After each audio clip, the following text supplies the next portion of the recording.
My parents thought they knew what was best for me. They invited the city's top model to be my date at their charity gala. But I had other plans.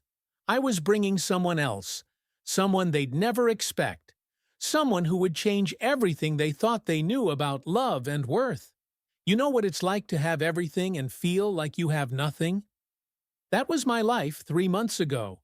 My name is James, and on paper, I had it all. A tech company worth billions, a penthouse overlooking the city, cars that cost more than most people's houses. But every morning I'd wake up in that massive bed, stare at the ceiling, and wonder what the hell any of it meant. My parents, God bless them, thought the solution was simple. Find me a wife. Not just any wife, mind you. Someone who looked good on magazine covers. Someone who could smile for the cameras at charity events. Someone who came from the right family with the right connections. They had this whole checklist, like they were ordering a custom car instead of talking about the person I'd spend my life with. The loneliness was eating me alive. I'd sit in board meetings surrounded by people who hung on my every word, and I felt invisible. I'd go to these fancy restaurants where the waiters knew my order before I sat down, and the food tasted like cardboard. Everything felt scripted, artificial, like I was living someone else's life. That's when I started taking walks. Real walks, not the kind where I had security following me in a black SUV. I'd put on regular clothes, grab my baseball cap, and just wander through neighborhoods where nobody knew my face. It was the only time I felt human. 3 months ago, I found this little cafe tucked between a bookstore and a dry cleaner on a quiet street downtown. Nothing fancy about it. Mismatched chairs, local art on the walls, the kind of place where the coffee came in actual mugs instead of paper cups, with your name misspelled. I walked in, and there she was. Keisha was sitting by the window with her laptop open, papers scattered everywhere, completely absorbed in whatever she was working on. She had this focused expression, like she was solving the world's problems one page at a time. Her hair was pulled back in a simple ponytail, and she was wearing this oversized sweater that looked like it had been through 100 washes. She was beautiful, but not in the artificial way I was used to. She was real. I ordered my coffee and sat a few tables away, pretending to check my emails while stealing glances at her.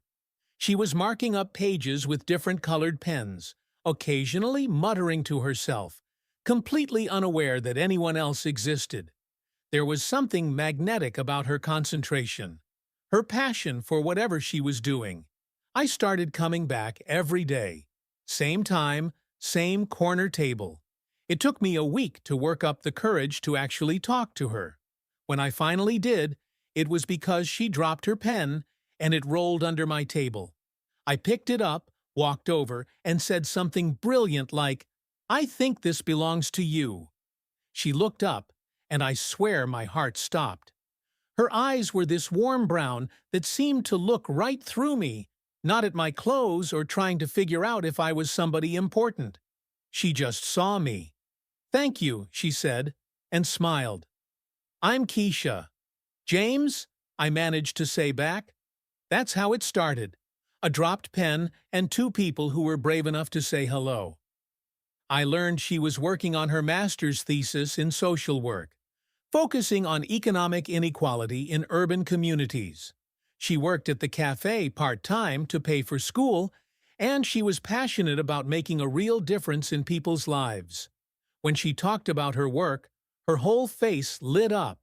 She had this fire in her, this sense of purpose that I'd never seen before. We started talking every day about books, about dreams, about the world, and how we wanted to change it.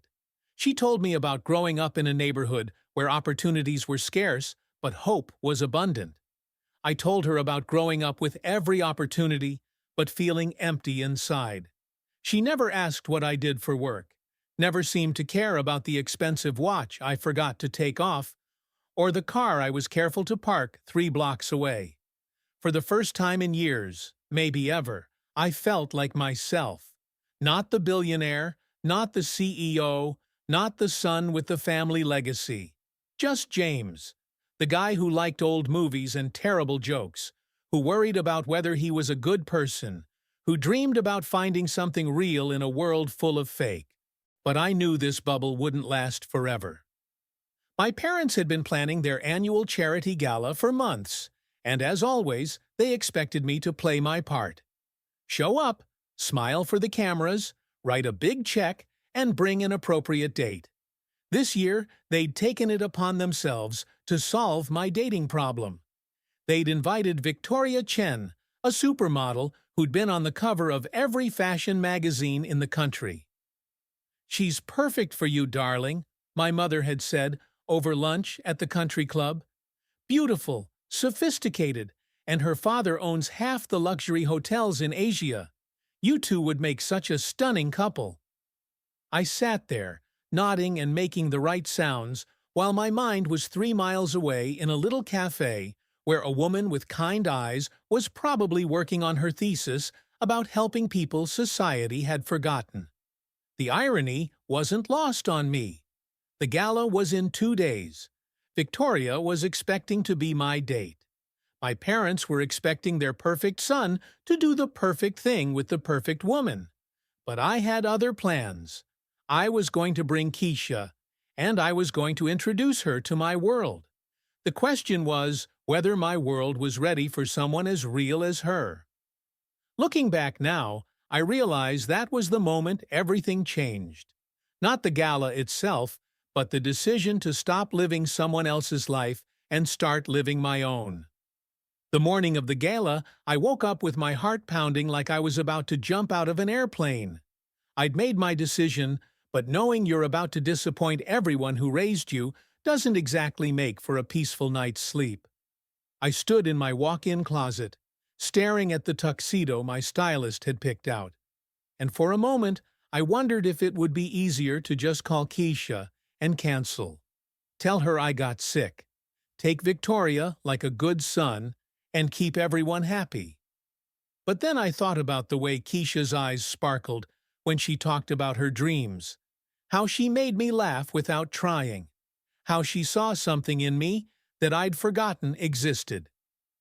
I was done being the person everyone else wanted me to be. I called Keisha around noon. "Hey, are you sure about tonight?" I asked, trying to keep my voice casual. "Are you having second thoughts?" she said, and I could hear the understanding in her voice.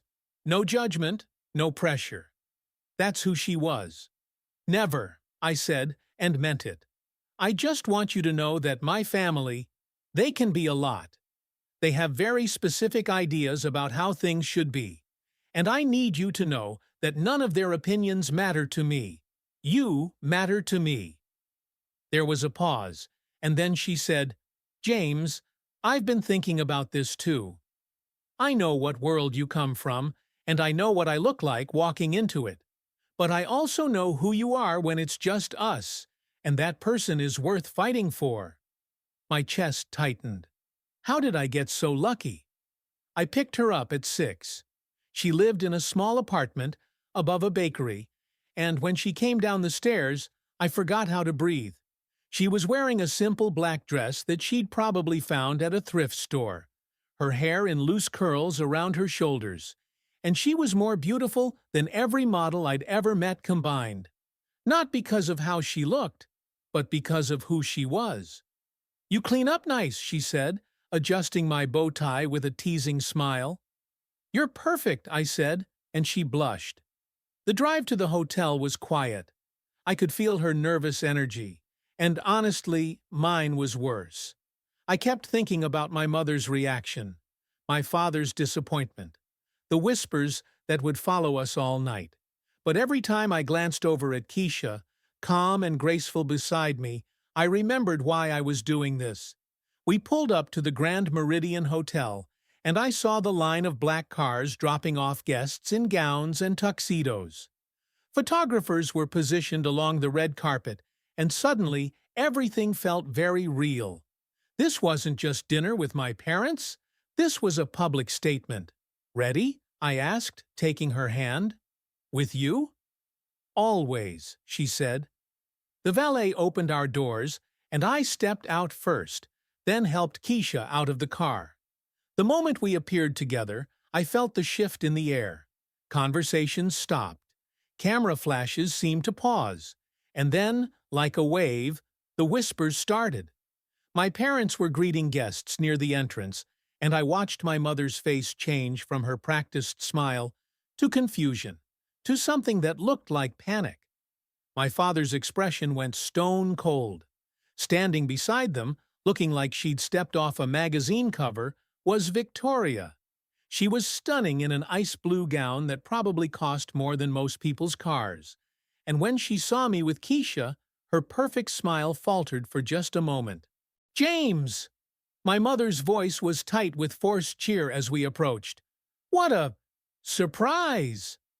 "Mom, Dad," I said, my hand still holding Keisha's. "I'd like you to meet Keisha Williams. Keisha, these are my parents, Robert and Patricia." The silence stretched for what felt like an hour.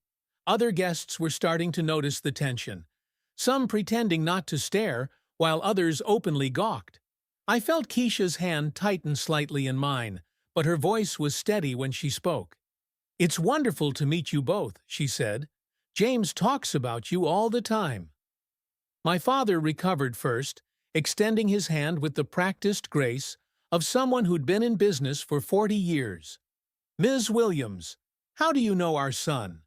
"We met at a cafe," Keisha said simply. "We've been getting to know each other over the past few months." Victoria stepped forward then, and I had to admire her composure.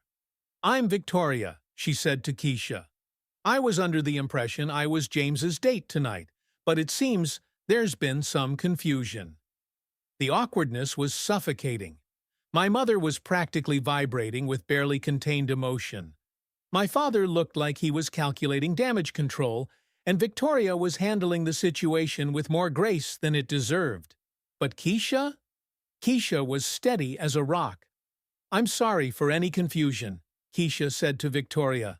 "That wasn't fair to you." My mother grabbed my arm. "James, could we speak privately for a moment?" It wasn't really a question. I looked at Keisha, who nodded. "Go ahead, I'll be fine." We stepped into a small alcove off the main lobby, my parents flanking me like I was on trial. Which, I suppose, I was. "What are you doing?" My mother's voice was sharp now that we were away from the crowd.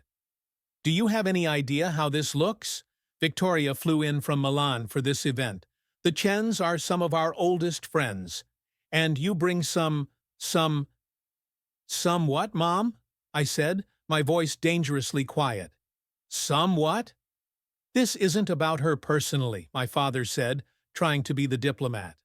"But, son, you have responsibilities, an image to maintain. People are watching, and what they see reflects on all of us." "You mean it reflects on your business deals and social standing," I said. "That's not fair," my mother said. "We want what's best for you, someone who understands your world, who can be a proper partner for someone in your position." "My position?" I laughed, but there was no humor in it. "You want to know what my position is? My position is that I'm tired of living my life for other people's approval. I'm tired of pretending that money and connections are more important than actual human connection." "James," my father said, "be reasonable. This girl, she's very nice, I'm sure, but what? But she's not white? But she doesn't come from money? But she works for a living instead of posing for cameras?" The words hung in the air between us, ugly and true. My parents looked stricken, like I'd slapped them. Maybe I had. "That's not what we meant," my mother whispered. "Isn't it?" I said. "Then tell me, what exactly is wrong with Keisha that makes Victoria more suitable?" They couldn't answer, because the truth was too ugly to say out loud. I walked away from them, back to where Keisha was standing alone, chin up, ignoring the stares and whispers around her. She was braver than all of us. "How did it go?" she asked quietly. About as well as expected, I said. Want to get out of here? She looked at me for a long moment, then shook her head. Number, we came here for a reason. Let's see it through. That's when I knew I was completely in love with her. We walked back into the main ballroom, and I could feel every eye in the room tracking our movement. The charity gala was in full swing now, with guests mingling around cocktail tables, the soft sound of a string quartet playing in the background, and waiters gliding through the crowd with champagne and hors d'oeuvres. But there was an undercurrent of tension, like everyone was waiting for something to happen. Keisha handled it like she was born for this. She made polite conversation with the people who approached us, asked thoughtful questions about the charity we were supporting, and completely ignored the whispers and pointed looks from others. Watching her navigate this world with such grace and dignity made me fall for her even harder. My parents kept their distance, though I caught my mother watching us from across the room several times. Victoria had found her own group of admirers and was playing the part of the gracious guest, but I could see the hurt in her eyes when she thought no one was looking. I made a mental note to apologize to her properly later.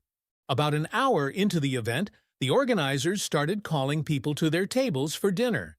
That's when things got interesting. My family's table was right up front, the place of honor for major donors. As we approached, I saw that place cards had been set out. My parents at the head, spaces for Victoria and me side by side, and no place for Keisha. Looks like there's been a seating mix-up, I said loudly enough for nearby tables to hear. I picked up Victoria's place card and handed it to one of the event coordinators. We'll need to adjust this. My date is Ms. Williams. The coordinator, a nervous young woman who probably knew exactly who signed the big checks, looked between me and my parents with panic in her eyes. My mother started to say something, but my father put a hand on her arm and shook his head slightly. Smart man. He knew a public scene would be worse than private embarrassment. Victoria handled it perfectly. She came over to our table and said, "Actually, I think I'll sit with the Hendersons tonight. Margaret and I have been meaning to catch up." She squeezed my shoulder as she passed and whispered, "She seems lovely. Don't screw this up." The dinner conversation was stilted at first. My parents made polite small talk with Keisha, asking safe questions about her studies and her work. But as the evening went on, something shifted. Keisha started talking about her thesis research, about the families she'd worked with, about the systematic barriers that kept people trapped in poverty. My father, despite himself, started asking more detailed questions. My mother, who'd spent her life writing checks to charities but never really thinking about the people they helped, was listening with genuine interest. "So you're saying that providing job training isn't enough?" my father asked. "That there are other factors? Transportation, childcare, housing stability," Keisha said, warming to her subject. "You can train someone for a job, but if they can't afford to get there every day, or they can't find reliable childcare, or they're worried about being evicted, that training doesn't matter. It's all connected." I watched my parents really see her for the first time. Not as the inappropriate date their son had brought, but as someone with intelligence and passion and knowledge about things they'd never had to think about. It was beautiful and heartbreaking at the same time. Then came the moment I'd been dreading and anticipating all night. The speeches. As one of the major donors, I was expected to say a few words about the importance of the charity, thank everyone for coming, and encourage more donations. I'd given versions of this speech a dozen times before. Polite, generic, forgettable. But as I stood up and walked to the podium, looking out at a room full of people who'd known me since I was a child, I realized I had something different to say tonight. "Good evening, everyone," I began, and the room quieted. "I'm supposed to talk to you tonight about the importance of supporting organizations that help people in need. And I will. But first, I want to talk about something else. I want to talk about the difference between looking at people and really seeing them. I found Keisha's face in the crowd. She was watching me with those warm eyes, and I drew strength from her presence. 3 months ago, I thought I knew what I wanted from life. Success, comfort, security, the right connections, the right opportunities, the right kind of people in my circle. But I was wrong. What I wanted was to matter, to connect with something real, to be seen for who I am, not what I have. Some people were shifting uncomfortably in their seats. Others were leaning forward, interested despite themselves. I found that in an unexpected place, a little cafe where a woman was working on her master's thesis about helping people our world often overlooks. She didn't know who I was, didn't care what I was worth, but she saw something in me that I'd forgotten existed.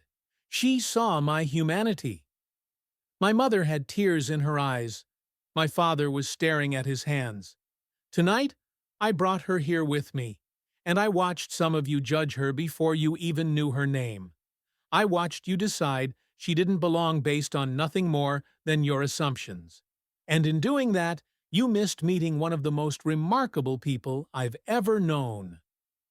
The room was completely silent now. The charity we're supporting tonight works with families who are fighting every day just to survive. They're not looking for handouts. They're looking for opportunities, for someone to see their potential instead of their problems. They're looking for the same thing we all want: to be valued, to be respected, to be seen. I looked directly at my parents. Real love, real connection, real worth. None of that comes with a price tag or a pedigree. It comes from opening your heart to people who might surprise you if you give them the chance. The applause started slowly, then built. As I walked back to the table, people I'd known my whole life were looking at me differently. Some with approval, some with confusion, some with something that might have been respect. Keisha stood up as I reached her, and without caring who was watching, I pulled her into my arms and kissed her. The room erupted in whispers and camera flashes, but I didn't care. For the first time in my life, I was exactly where I belong. 6 months later, my parents hosted an engagement party for us at that same hotel. This time, the guest list included Keisha's family, her friends from school, and several of the families she'd worked with in her research. My mother spent the entire evening talking to Keisha's grandmother about her secret recipe for cornbread. My father asked Keisha's younger brother about his plans for college and quietly arranged for a scholarship. The cafe where we met became our regular Sunday morning spot, and eventually it became the place where both sets of parents would gather for family dinners. Funny how love has a way of expanding to include everyone when you stop trying to control it. Sometimes the best things in life come from the courage to disappoint the right people for the right reasons,